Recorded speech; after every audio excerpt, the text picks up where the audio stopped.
కృష్ణలంకకి సంబంధించిన lockup death case అది encounter case కాదు. సాయి కృష్ణ ఉదంతంలో మరొక కీలకమైనటువంటి మలుపు తిరిగింది. సీఐ నాగరాజుని అరెస్ట్ చేయడానికి ప్రిపేర్ చేస్తున్నారు. సీఐ నాగరాజు మీద హత్యా ప్రయత్నం కేసు పెట్టారు. అలాగే పోలీసు బలగాలు ఏదైతే పర్టిక్యులర్‌గా సైంటిఫిక్‌గా వెరిఫై చేసేటటువంటి డిపార్ట్మెంట్స్ రంగంలోకి దించి లాకప్‌లో చెకప్ చేశారు. లాకప్‌కి సంబంధించినటువంటి చోట్ల అతన్ని కొట్టినటువంటి ఆనవాళ్ళు. అలాగే వాళ్ళ అమ్మే చెప్తోంది ఆ రోజున పైన తన ఎదురుగుండానే కొట్టారు. పైకి తీసుకెళ్ళి మరీ కొట్టారు. కేకలు కింద దాకా వినిపించినాయి. పరిగెత్తుకుంటూ పైకెళ్ళబోతుంటే అడ్డుకున్నారంటూ నిన్న జగన్‌కి చెప్పినటువంటి సందర్భం కూడా చూసాం.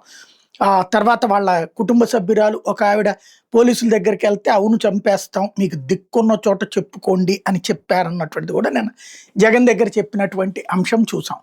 అయితే ఈ ఉదంతంలో ఫస్ట్ అసలు అతని మీద 25 కేసులుంటాయి. 23 కొట్టివేయబడ్డాయి. అన్నీ ఎట్లాంటిదంటే దారి తప్పిన యువకుడికి సంబంధించినటువంటి అంశం. ప్రవర్తనలో నియంత్రణ లేని వ్యక్తికి సంబంధించినటువంటి అంశం. కానీ క్రూరమైనటువంటి నేరస్తుడైతే కాదు. మనం సోషల్ మీడియాలో ప్రొజెక్ట్ చేస్తున్నటువంటి తరహాలో దారి తప్పిన యువకుడు అనమాట. ఐఎస్ఐఎస్ తీవ్రవాది తరహాలోనూ నక్సలైట్ నాయకుడు లాంటి వాడు, లేకపోతే క్రిమినల్ మర్డర్లు అందరినీ కనబడ్డోళ్ళని చేసేవాడో కాదు. ప్రవర్తన సక్రమంగా లేక అంటే పెంపకం సరిగ్గా లేకపోతే తలెత్తేటటువంటి కష్టపడ్డ తల్లి యొక్క కష్టాన్ని సరిగ్గా అంచనా వేయడం కాకుండా కష్టపడే కుర్రోడే కానీ అదుపు తప్పే మాట, అదుపు తప్పే చెయ్యి అతన్ని ప్రమాదంలోకి నెట్టింది. 4-5 నేసుకు తిరగాలనుకునేటువంటి ఒక సినీ స్టైల్ ఆఫ్ గ్యాంగ్ వ్యవహారం. అట్లాగే అదేమంటారు ఈ సోషల్ మీడియా ఫోజులు ఇవ్వటము అతన్ని అతిపెద్ద క్రిమినల్గా చూపించబడింది, చూపడానికి ఉపయోగపడింది. బట్ ఇప్పుడు చనిపోయిన తర్వాత అసలు విషయాలు కనబడుతున్నాయి. ఇప్పుడు అందులో కూడా ఇద్దరు ఫ్రెండ్స్ని ఇంకొక ఫ్రెండ్ పార్టీకి పిలిస్తే అక్కడ ఆ నవీన్ రెడ్డి అనేటటువంటి అతన్ని తోసినటువంటి సందర్భంలో మర్డర్ అయ్యాడు. అతను చనిపోయినటువంటి సందర్భంలో దాన్ని మర్డర్ కేసుగా ట్రీట్ చేస్తారు కామన్. బట్ అతన్ని కావాలని చంపింది కాదు, ఫ్రెండ్సే ఇక్కడ. అతన్ని ఆ కేసు ఒకటి నడుస్తోంది, ఇంకొక కేసు నడుస్తుంది. 2 కేసుల్లో మాత్రమే అతనికి వారెంట్స్ ఉన్నాయి. అవి ఇట్లాంటి కేసులు అనమాట, సిల్లీ కేసులు కాదు. కేసు సీరియస్సే, కాకపోతే మద్యం మత్తు, జల్సా, లేదంటే గనక ఒక ఎలాగో స్టైలిష్గా బ్రతకాలనేటటువంటిది. కానీ సంపాదన ఏమో గిగ్ వర్కర్. అది అతని వ్యవహార శైలి. ఫైనల్గా ఇదంతా ఎందుకు చెప్పాల్సి వస్తుందంటే ఒక మ్యానిపులేటెడ్ న్యూస్ స్టార్ట్ అయినటువంటి సందర్భంలో వాస్తవాలు ప్రజలకు తెలియాలి కాబట్టి ఇందులో ఫస్ట్ టాస్క్ ఫోర్స్ వాళ్ళు పట్టుకొచ్చారు అన్నటువంటిది ఇప్పుడు తేలుతోంది.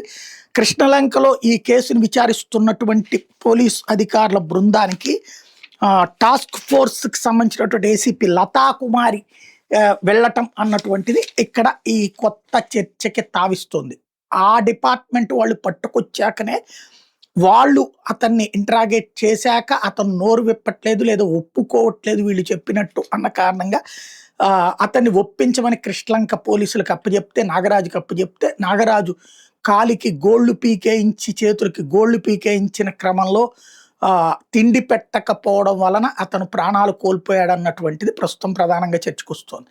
సోషల్ మీడియాలో వేరే ఫోటో పెట్టారు అన్న చర్చ వస్తుంది. కానీ ఇంతకీ ఇతని ఫోటో ఏది అన్నటువంటిది కనీస మానవత్వపు ఆలోచన కూడా లేదు. ఇతను చనిపోయాడా లేదా?